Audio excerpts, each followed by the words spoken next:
OVNI, attention, danger de Bernard Bidot. À la fin, je vais vous montrer une vidéo très intéressante, enfin une vidéo, une photo, une image de blackout, une sorte de panne qu'il y a eu en 1977. Alors c'est pas la même date, mais je vais quand même le mettre. On voit une sorte de un marin qui fait ça comme ça, puis un extraterrestre qui est en dessous, une petite statue qui est vraiment réelle, c'est pas un truc, voilà.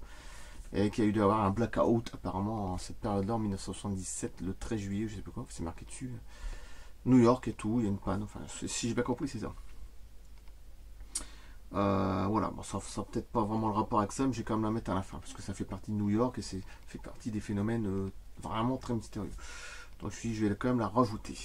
OVNI, attention, danger. La panne du 9 novembre 1965, accrochez vos ceintures, parce que là c'est encore du lourd. C'est du très lourd. Ouais, surtout quand... surtout des pannes pareilles. Et quand ça touche ce continent américain et l'autre continent ensuite par l'Europe. Donc ce qui est pratiquement impossible que le courant il passe, je veux dire, d'accord, on a compris, c'est pas les mêmes continents. Donc voilà. La panne du 9 novembre 1965, et c'est très intéressant, c'est la 62e vidéo que je fais sur ce livre-là. OVNI, attention, danger, que je rappelle que Bernard Bidot, c'est l'un des plus anciens ufologues français. Il s'est intéressé aux ovnis dès 1947 avec la fameuse affaire Roswell. Bon. Il a été l'ami de chercheurs éminents comme Jimmy Gueux, Guy Tarade ou le docteur X, dont il nous fait découvrir les aventures dans ce livre. Ces longues années de réflexion lui permettent d'émettre aujourd'hui une théorie révolutionnaire concernant l'origine de l'intelligence qui se cache derrière le phénomène OVNI. Une fois, j'avais fait une conférence chez moi il y a moins 3-4 ans, ça passe tellement vite. Je veux dire 2016, 15, 16, 4, 5 ans. Et il y a un bonhomme qui était venu, il s'appelait Gaspard, bon. Et son grand ami à lui, c'était Jimmy Gueux. Comme quoi, bon, il y a toujours un truc, il y a un lien qui peut se... Vous voyez, bon. Donc, bon. Et franchement, pour moi, c'est un des plus beaux livres. Je trouve, il y a tellement de renseignements dans OVNI, attention en danger, c'est extraordinaire. Là, c'est la 62e vidéo que je vais faire, que je suis en train de faire. Et il y aura peut-être encore 2-3 vidéos, et après, j'arrête. Je crois que j'en aurais fait le tour complet. Voilà. La panne du 9 novembre 1965. Accrochez vos ceintures. Et après, on se retrouve dans 2-3 jours. Comme toujours, ou ça peut être plus. Comme je dis.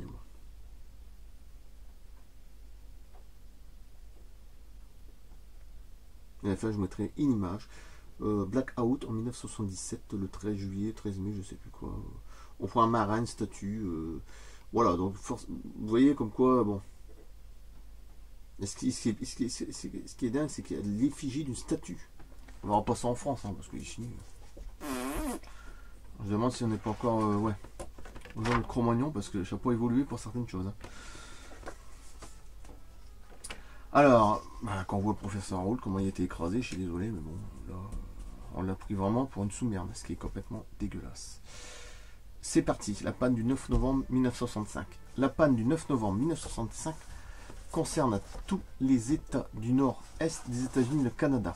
Si nous prenons une carte, nous constatons qu'elle a été concernée des régions très peuplées avec des villes aussi importantes que Boston, Philadelphie, Cleveland, Détroit, Chicago, Minneapolis, Pittsburgh, New York, Toronto, Montréal et Québec, etc.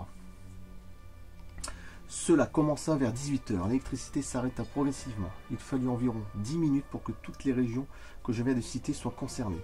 S'il s'était s'agit d'une panne technique, tout se serait arrêté d'un seul coup, mais dans le cas présent, tout s'est passé comme si un immense rayon invisible avait mis tout en panne au fur et à mesure qu'il progressait au-dessus des différents états. Cela dura toute la nuit jusqu'au petit matin. La vie était comme arrêtée, les rues et les avenues étaient dans le noir, uniquement éclairées par les phares des automobiles. L'obscurité était complète, les voyageurs étaient bloqués dans les tunnels des métros, les trains arrêtés pendant 12 heures. En pleine campagne, il n'y avait plus de téléphone, des milliers de gens étaient bloqués dans les ascenseurs. 50 millions de personnes paniquaient. Les voitures furent réquisitionnées pour baliser les pistes des aéroports avec leurs phares. Dans ce noir absolu, des millions d'Américains purent observer toute la nuit, écoutez bien, d'étranges boules de feu qui sillonnaient en silence le ciel de toutes les régions concernées. Les explications que les autorités donnèrent ne firent qu'augmenter la colère des habitants. Ceux qu'ils avaient observés dans le ciel les obligeaient à croire que cette panne n'était pas naturelle.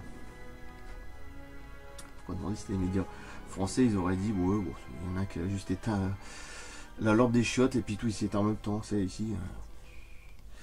Que si toute la technologie américaine n'avait pu rétablir le courant pendant 12 heures, c'est que la panne était incompréhensible. Il était d'autre part curieux que l'électricité soit revenue partout et d'un seul coup. Mais ça c'est rien, c'est que le début, après ça va être de pire en pire. Lorsque les premières lueurs de l'aube sont apparues, il faut savoir que quelques semaines plus tard, les mêmes pannes gigantesques eurent lieu dans le sud, au Nouveau-Mexique, au Texas et dans tout le Mexique. Bon. Quelques jours après, ce furent le tour des États du Sud, des États-Unis ainsi que plusieurs pays d'Amérique latine. Quelques jours plus tard, l'Europe fut atteinte, en particulier les Pays-Bas et la Suède, où tous les mêmes phénomènes étranges se produisirent, ce qui est pratiquement impossible que ce soit la même panne partout, parce que entre deux, il y a la mer. Hein. Bon. Et est-il utile de préciser que toutes ces régions, tous ces pays n'étaient pas alimentés par la même centrale électrique, hein, c'est ce que je vais dire. En quelques semaines, le phénomène avait frappé des centaines de milliers de kilomètres carrés qui furent plongés dans l'obscurité la plus totale, avec présent dans le ciel de mystérieux objets lumineux. Pourquoi? Why? Dans son livre Les jours noirs de l'histoire, Humboldt a étudié des cas d'obscurité subite ayant eu lieu avant la découverte de l'électricité. Il cite des chroniques de l'époque relatant la panique s'emparant des populations lors des faits considérés comme diaboliques. À l'époque, c'était diabolique, de toute façon. Il y en a qui sont encore restés à ce stade-là, hein, quand on parle des phénomènes ovnis, c'est diabolique, je sais pas quoi, hein, je sais pas où ils vont chercher ça, bon, bref. Par exemple, à Londres, en août 1763 et en mai 1780, tomba subitement en plein jour la nuit, créant une obscurité totale, plus importante que s'il y avait une éclipse solaire. Aux USA, en 1886 et en 1904, l'obscurité la plus totale tomba subitement. En plein jour, sur certains États, créant une panique monstre dans certaines villes où les gens croyaient que c'était la fin du monde. Et nous étions en 1904-1886. Dans ces cas, les ténèbres ne durèrent qu'un quart d'heure ou une demi-heure puisqu'il n'y avait pas d'éclipse solaire. Quel phénomène avait pu provoquer cette terrifiante obscurité? Alors écoutez bien la fin parce que c'est encore pire. Dans le même esprit, relevons un fait mystérieux noté par les chroniqueurs européens de l'époque. Le 1er novembre 1755, un séisme gravé dans la mémoire collective du peuple portugais rasa la ville de Lisbonne et ses environs, causant d'énormes dégâts sur des dizaines de kilomètres et causant d'importantes pertes humaines. Ok. La panique fit que des milliers de personnes, 12 000 selon certains, virent s'entasser sur le port qui était construit avec d'énormes blocs de pierre et qui paraissait être une protection efficace. L'équipage d'un bateau qui n'était pas encore arrivé au port put assister au désastre. Le commandant du navire nota sur son livre de bord, moi aussi j'ai un livre, mais moi je suis en train, qu'il avait vu les milliers de personnes se tasser sur les quais.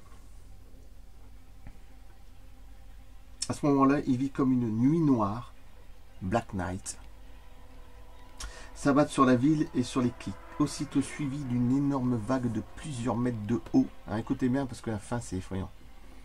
Qui souleva le bateau et se dirigea vers le port. Quand la lumière réapparut, les marins virent que les quais étaient vides. Ils pensèrent logiquement que la vague avait emporté toute la population. Immédiatement et pendant les jours suivants, on chercha sur l'eau, dans l'eau et sur toutes les plages du pays. Sinon des rescapés, du moins des corps, des vêtements, des objets flottants. Écoutez bien la fin. Rien. Ils n'ont rien trouvé. Ce qui est proprement impossible. Ils n'ont rien trouvé. Donc on vient encore me dire, oui, mais bon, non. Ça tient plus la route, c'est bon. C'est une ampleur qui est au-delà de ce qu'on pensait, pas la peine. Voilà. Et à la fin, je vais mettre une image qui c'était en 1977, ça n'a rien à voir, mais c'était le blackout aux États-Unis, à New York. Je ne sais pas ce qui s'est passé. Et la petite statue, l'effigie, c'est intéressant aussi. Je vais mettre quand même à la fin. Bon, c'est peut-être pas le même rapport, mais peut-être que ça touche. La panne du 9 novembre 1965. Et on coupe là, et je coupe là. Et on s'en va dans 2, 3 ou 4 jours, ça dépend. Alors bientôt, et puis merci. Et je sais qu'il y en a qui vont me dire oui, mais merci à toi aussi. Bah ouais, je sais. Ça, je connais le truc. Bon, à bientôt. À plus. 2-3 jours. Ou plus. Merci.